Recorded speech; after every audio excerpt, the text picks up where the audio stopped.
Hi, and welcome to WQMD. I'm Sinead O'Brien. The first transgender procedure was performed in 1968 in the US. 50 years on, transgender individuals are still struggling to find their space in society and to be treated rightful and equally. Landa Mabenge is a truly remarkable individual. Born female, he realizes from a very early age that he doesn't identify and relate to his female form. Author of the book Becoming Him, Landa becomes a resounding and inspirational voice, laying bare his tortured world of being trapped inside the wrong body and his ultimate transition from female to male.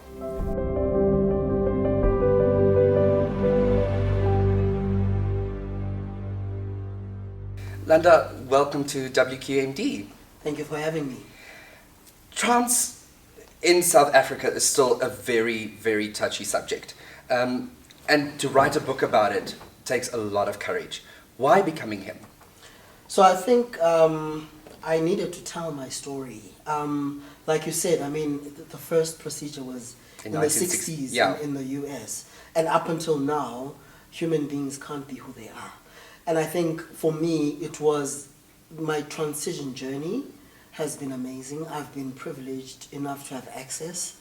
I've been able to get medical aid to pay. So I needed to use that privilege to serve others. So the real reason why I told my story is so that others can find my journey and use it to serve themselves, and hopefully they can get to then becoming who they truly are. And so that others can get to know that being transgender is all right. It is being okay. human, it's part of being who you are. Yeah. So yeah, that was the reason.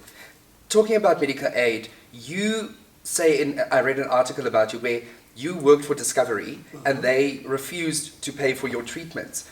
You were the first transgender, I think, ever to get a medical aid in South Africa to pay for your procedures. So yeah, I say I'm the first known, because you can never know with medical aids. Yeah, I was working for them for a good number of years. I wrote, my initial motivations were to them. They didn't even respond to me. But because I think they're the biggest, every other scheme sort of takes their lead from them.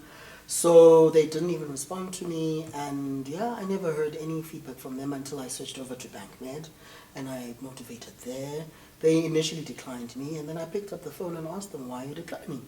No, it's not medically necessary, it's cosmetic surgery. And I'm like, but how can you say that? Especially having these motivations from specialists.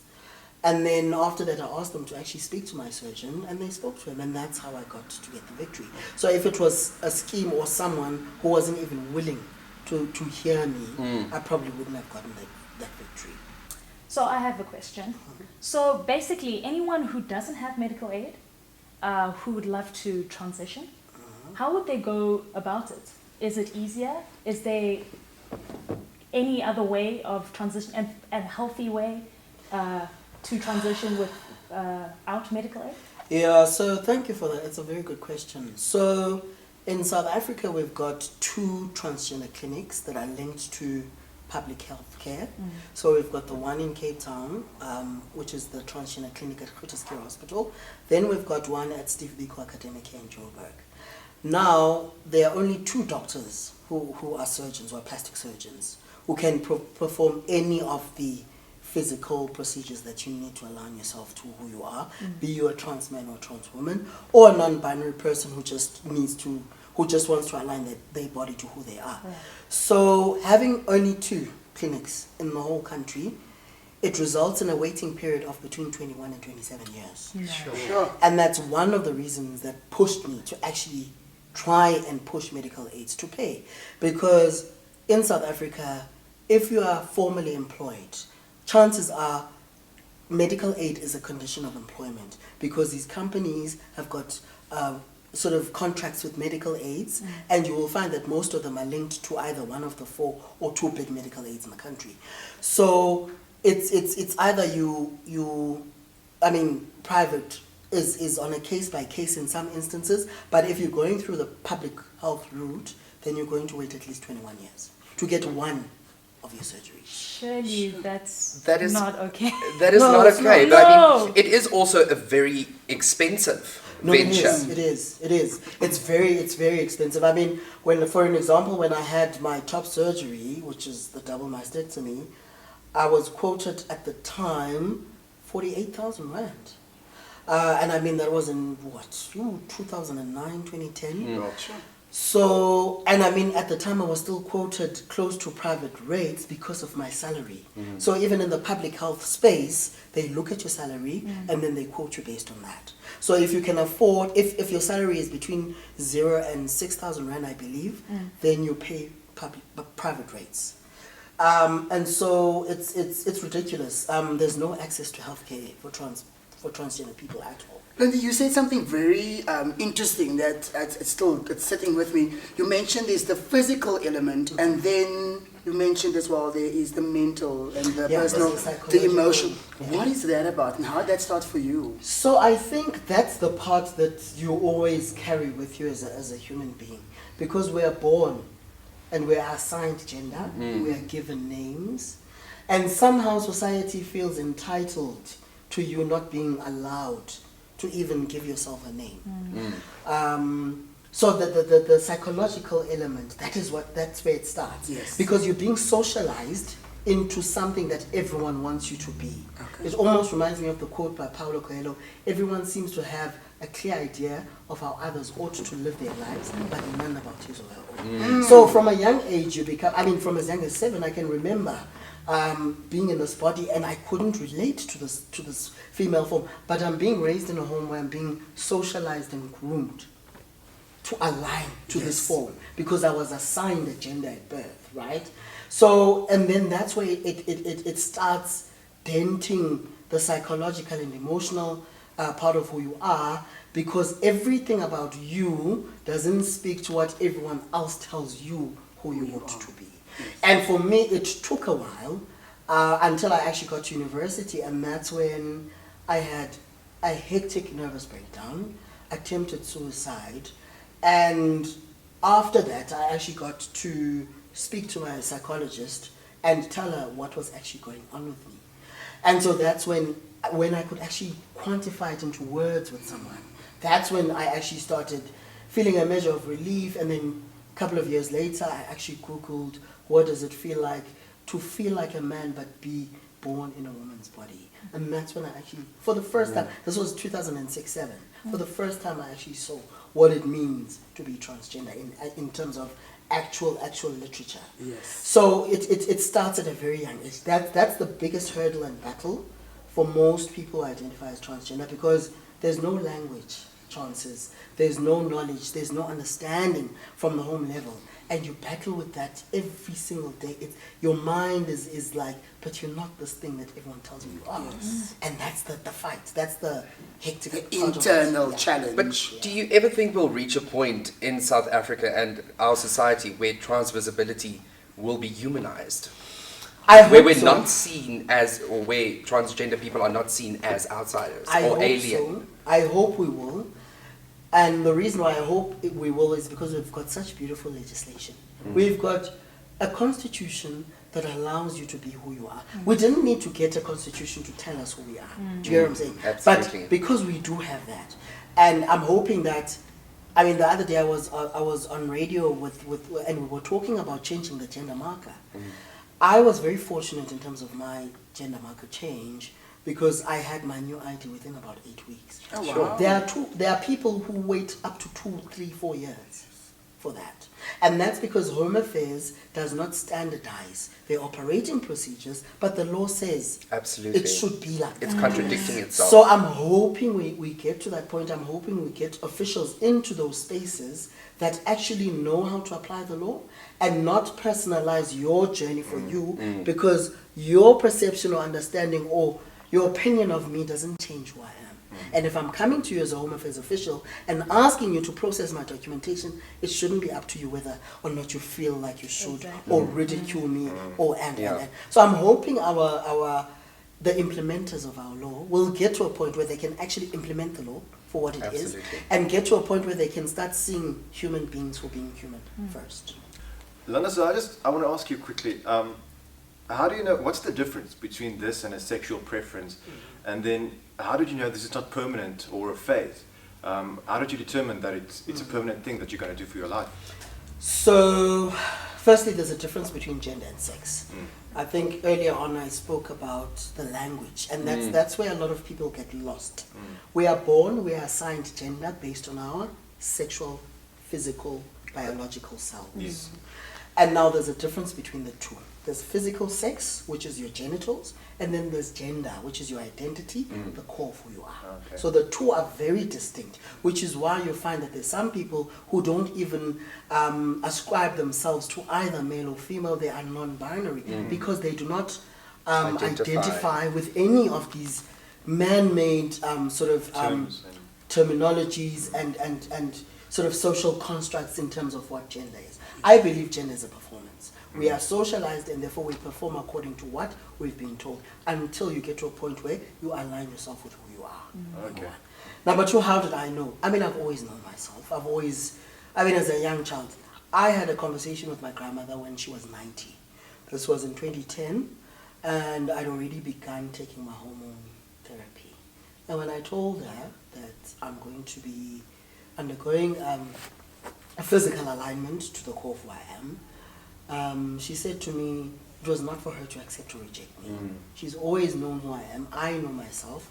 And obviously, I have spent a lot of time because nobody goes out of their way to choose a life that is going to result in them being frustrated and compromised intentionally.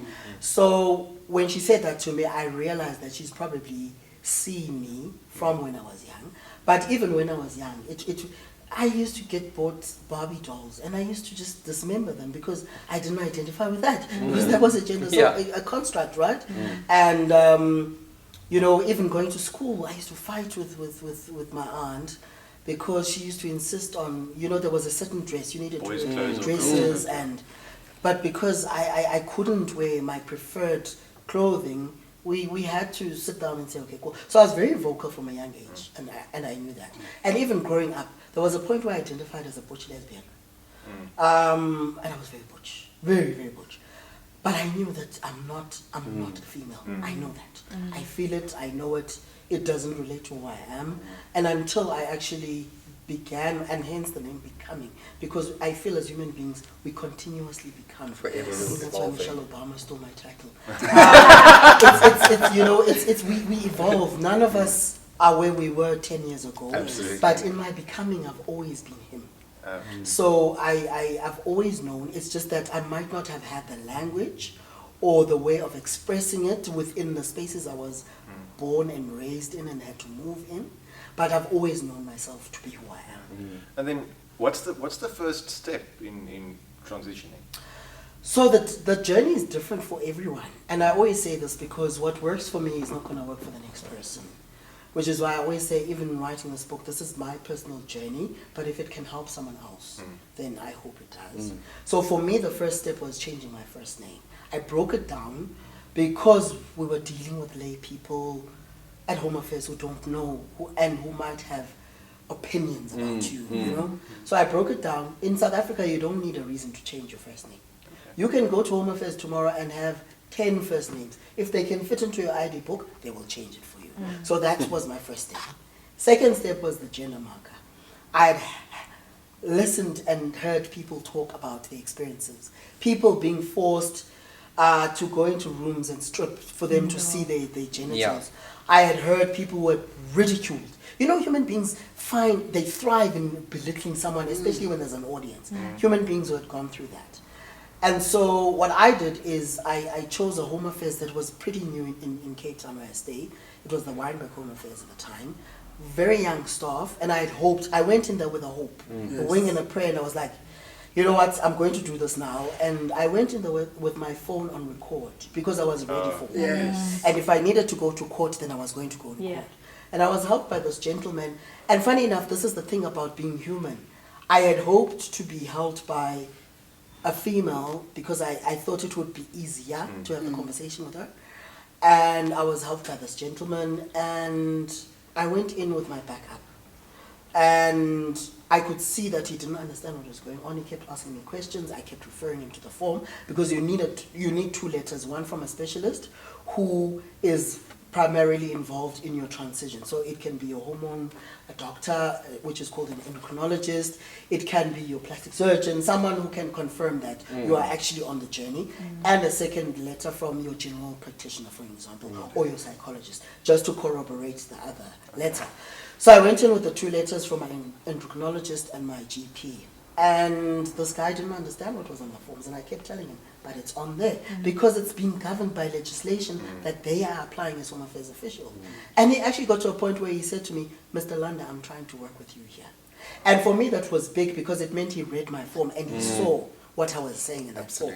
So then he told me that he didn't understand, he didn't know. He's going to speak to his boss. He went behind the scenes, he came back. He was like, okay, cool, we've never had this case before, but this is what the act says. And then we worked together, we put the forms in order together. And he asked me, so can you explain to me, because he was quite curious about who I was and what this journey was, you know, and I explained it to him. And he was quite intrigued. And then we sent the forms to Pretoria, because it's then they need to go and look at look at your forms, look at what the doctors have said, and then decide whether or not you are really male or not. Yeah. And then he told me it might take 6 to 8 months. In my case, I was very fortunate. It took 8 weeks. I had my new ID. They updated in the births and deaths register. So by the time I went to fetch, so I got an SMS. When I went to fetch my new ID, my female ID wasn't on the system. Wow. At all. So they update your birth certificate, everything.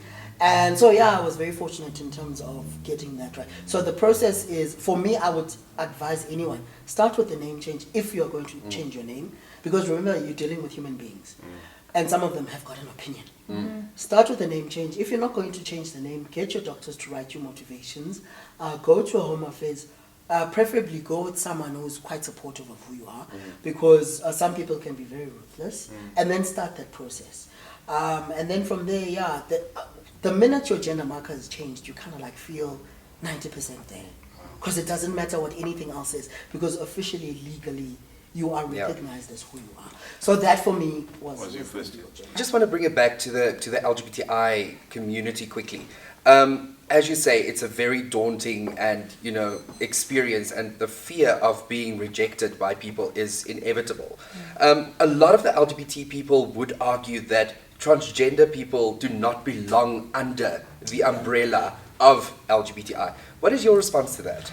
So I've experienced that a lot as well, especially, the journey for me. I have been a butch lesbian before I got to actually becoming, because I didn't know what was going on. So it was a journey of finding myself. And it's sad that within the community there are gatekeepers, people who know better than others in terms of who you are. And I feel at some point, again, it goes back to humans being ruthless when they choose to, because now that you are safer, you don't want to give someone else space to be who they are. There have been instances in Cape Town where women who identify as butch lesbians have been quite vocal about their distaste and dislike of transgender men, because, and I quote, you are now becoming these things or these people that violate us. So again, it goes back to human beings not wanting to create a space for everyone to exist and be who they truly are. Ultimately, I do believe being transgender belongs in that umbrella, because it's a journey of becoming who you are, number one. It's not your cisgender, heteronormative, space, which has become the norm in terms of assigned gender at birth. So I believe anyone who falls outside of that spectrum has and should rightfully have a space within the LGBT. There's a lot of work that needs to be done there. There's a lot of gatekeeping. There's a lot of self-righteousness in that space. There's a lot of work that needs to be done. But definitely, being transgender definitely belongs there. I just want to say something again as well. But I think this is more when it's male to female transgender. A lot of the times there's a confusion between drag queens and transgender, and it comes down to the point of educating yourself. I've done numerous interviews where people, refer to me as a trans, and I constantly have to, correct people, because there is a massive difference. So I always just say to people, a drag queen is literally a man who creates a character, you know, to live this other life. Or who expresses themselves differently to what your conventional understanding of a man would, right? Because it's an expression, you know. It's a you living how you feel, but not necessarily what you are. Do you get what I'm saying? Because now, yes, it is what you are. Don't get me wrong. But because we have been indoctrinated as human beings to see either or, it's either black or white, it's either male or female, and that's it. So human beings don't see the beauty that lies between these. And you're right. There's a lot of work that needs to go into to educating, to creating awareness, and that's why people who, like me, who have had the privilege of having an amazing becoming journey, need to tell the story and keep telling the story, so that whoever else needs to hear it and sort of find themselves can do that. Because those who have been privileged enough to live their truth and their authenticity they are people that we can see, we look up to. I mean, when I started my journey, there was no South African that I knew that was transgender. I got to see Shaz Bono, who's an American, you know. So it becomes very important to keep talking and keep telling. Again, though, human beings hear what they want to hear and see what they want to see. You can introduce yourself to someone right now. They will hear you, but they will still take away what they want to hear. Right? Yeah. I mean, I always say to someone who's meeting me today for the first time, if I introduce myself as Landa, a man, what business do you have of going and saying, oh, but you were born in a female's body? So Exactly. do you get what I'm saying? It's not wanting to see and receive a person for who they are. And that needs a lot of work as well. Are there a lot of support structures in South Africa that have, you know, come to light since the release of your book to help people who are struggling to find their way? So I think they have been there. The NGOs have been there. But I mean, NGOs sometimes battle to actually do the actual work because of funding and. But what I always do is I try and link people to safe spaces within those communities. So there are a lot of NGOs who've got support groups where you can bring your significant other or your family and you can come and talk it out, you know, because for some family members it takes a while, and you'll find that the individual is not ready to give up on that relationship, so there are safe spaces for them to sit down and talk. So yes, they've always been there. It's just that now it's becoming more sort of well known, I suppose, because there's an actual living example that's put their story out there to say, okay. And I mean, part of the work that I do is to educate, and I mean, I do it even at a university level where I guest lecture, and I link young people to care, because at universities you already have the counseling services, which you shouldn't have to pay for anyway, because it's a primary healthcare need, right? So in those spaces that I've moved in, it's become easier for young people who do identify as trans to be linked to that care. Your book has been introduced into universities as a prescribed book. Would you like, or is it a goal for you to get it into a younger educational level? Like, for instance, let's say high school. Because I think there's a lot of confusion for kids, for young people, in a secondary and that's education. when you actually start, I mean, when puberty hits, that's when you start realizing, but hang on, you get told this is what you should be attracted to, or this is how you should act, and you get socialized into specific roles. And that's where, so the goal is definitely to get into high school. I was part of a symposium with Gender Dynamics, which is a transgender organization in Cape Town, that was working on sort of a workbook for life orientation. Because life orientation, until it includes LGBTIQ+, then it's not complete. It's not complete. Then it's not preparing a young person for life and for society. So yeah, my goal is to definitely get it into a younger audience, because I mean, young people know as young as young, hey? It's you know. So yeah, that is the ultimate goal. And please forgive me if it sounds naive as well in terms of my question. So for me, as what do you say, young? For myself as a gay guy, I obviously then find myself attracted to another man. When you are going through the transition, what is it then that you would identify as you say my sexual attraction, Sexual orientation, because we spoke about it lesson. There's the sexual orientation, and then there's also the gender. So what shifts there then for yourself as well on your journey? And I know it differs for everyone. Yeah. So what was So I was about to say it's different for everyone. So there are transgender men who are attracted to other men. So they are gay men because they are male and they are attracted to other men. Okay. So they identify as gay men. In my case, I've always loved women a lot. Okay. A lot. So I didn't get to a point where I was attracted to men, but it doesn't mean it's impossible because gender and sex are two different things. And sexual orientation, gender expression, sex expression. So it differs for every single person. You find your pansexual people, you find, your non-binary people who are just attracted to souls and the human regardless of their physical sex. So like any other human reality, it's different for every single human being. I mean, there are human beings who were even in heterosexual marriages and then years later they realize, but actually I'm attracted to the same sex. And and if they allow themselves, then they do that. So it's different for every single person. So I thank you, because I just want to, in terms of that as well, it's so important. We're speaking about education constantly, and it is about voicing the opinion and letting us know exactly what happens. Because I can in my head say, okay, so if you're becoming a male, that means now you're attracted to a female. It's an assumption. And you assume. It's an assumption. And I mean, like I said, I was a very butch lesbian, and I was attracted to women.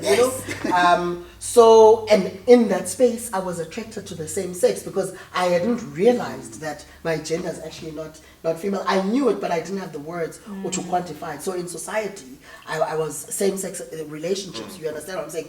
And like you say, it's very important to quantify it. And it's important for human beings to stop reducing each other to what we do when we are intimate behind closed doors. And I think the minute human beings can stop that, then we can start seeing each other as humans first. Because that is what causes a lot of phobias, a lot of prejudice. We look at people and then we think, oh, this is how they have sex. And then we kind of like write them off based on that, which says a lot about who we are. It means we look at people and we reduce them. And again, that is a personal It journey. It has has nothing nothing to do with anybody. Exactly. Yes. It has nothing to do with the next person. Yeah. So, Landa, I just want to go back to what you said about our constitution. You were saying how beautiful it is and how it's there to support us in the LGBTQI plus community. My thing that I've thought about was, does our system take care of trans people? And the reason I ask that is because, let's say, for example, I'm a person who's transitioning and I get locked up in a cell. Do I get put into either women's or men's prison? And why do I not have my own cell? Because I fear for my safety. So you're right, practically it doesn't work for the layperson. So if you were a person who identified as transgender and you could afford to call your lawyer within 2 seconds of you being arrested, then you're fine because your lawyer is going to come and intervene for you. But if you are a normal human being who battles with access to our legal resources, then you're going to battle. They will actually, the police who are entrusted to actually implement and uphold the law will belittle you. They will make fun of you. I actually write about an incident where I had to be put in a holding cell. And because I was passing so well as male, even before my surgeries, they put me in a male cell, but I couldn't say anything. Because they are very notorious for humiliating people who are queer, and they would have probably, in all probability, made sure that those males that I was with in that cell violated me. Yeah, So the police are add going fire to the fuel to the fire, Right. and make the police are situation very way known for worse. that. I do know that there are organizations, for an example, I can single out the Triangle organization in Cape Town, which has done extensive work with police officers. It's very difficult because, again, the language, it's language that is foreign to a lot of people. So, for an example, in my language, which is Xhosa, we don't even have pronouns. So when you are trying to explain to a Xhosa police officer what a he and a she is and how that doesn't align to it's a very confusing thing. But at least they are doing the work. But there's a long way to go, because for the average trans person who's out wherever, who might need someone's intervention in terms of being arrested, because human beings do get arrested. I mean, we stay in a society where it will happen. They won't get access to that. And when the police find out, they will probably make a joke of it and allow you to be victimized, because it gives them power. You know how human beings are with power. So there's a lot of work that needs to be done. So on paper, our constitution is amazing. But in terms of working practically for the person who needs it, the layest of the lay person, it doesn't work. That's the sad thing. That is scary. And where can one get a copy of Becoming Him? So Becoming Him is available online. It's on Take-A-Lot. It's on Loot. It's also on Amazon and also at exclusive books across the country. Okay, one last question. What's the big misperception about being trans? So the biggest is that you were probably dropped out of the sky.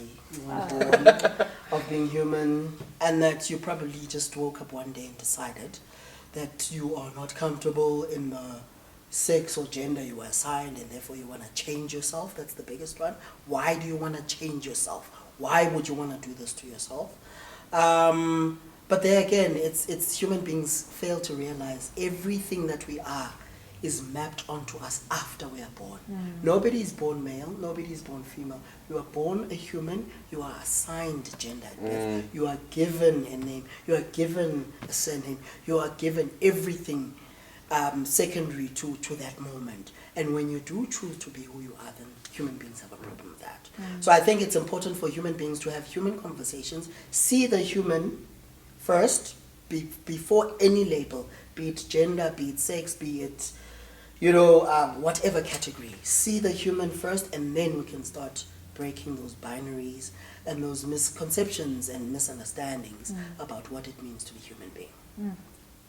I think media plays a very big part, in educating people. And I think some people who have a very big social media following tend to abuse it, and not necessarily for the positive. A very good example would be Charlize Theron's 3-year-old child who now, identifies as trans, and a very big South African singer who, has tweeted her and expressed his personal views on this. No, We we shall must call not- him out. Steve Hofmeyr, how dare you? What is your personal opinion on that? So I think Steve Hofmeyr is abusing the privilege. That's what privilege can do, eh?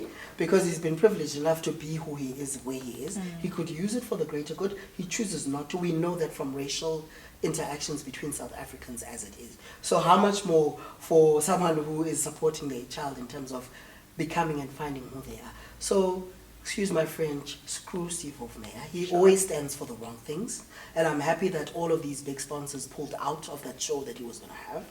But to Charlize, that's what power does when used for the greater good. Whether she understands her child or not is not for her to decide.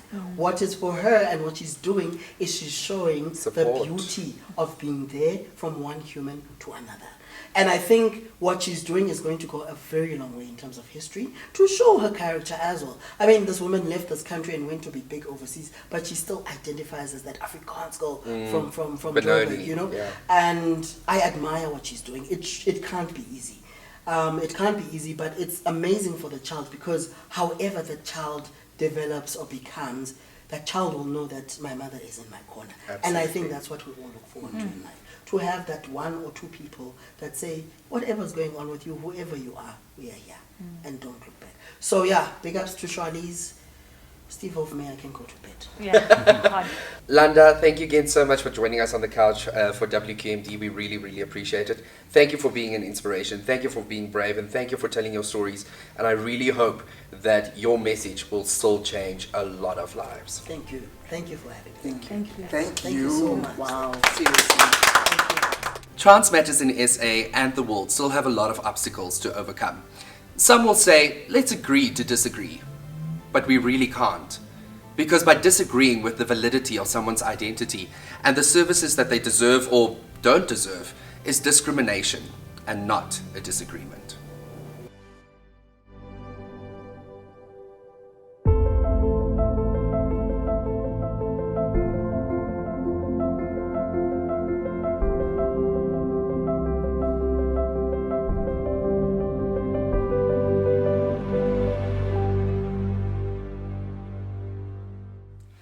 WQMD and Forever Resorts Loskop Dam would love to give you and 3 friends the chance to win a weekend getaway to the breathtaking resort in the Loskop Valley situated in Mpumalanga. All you have to do, like WQMD's pages on all social media platforms. Tag 3 friends in the comment section below and share this episode. It's that easy.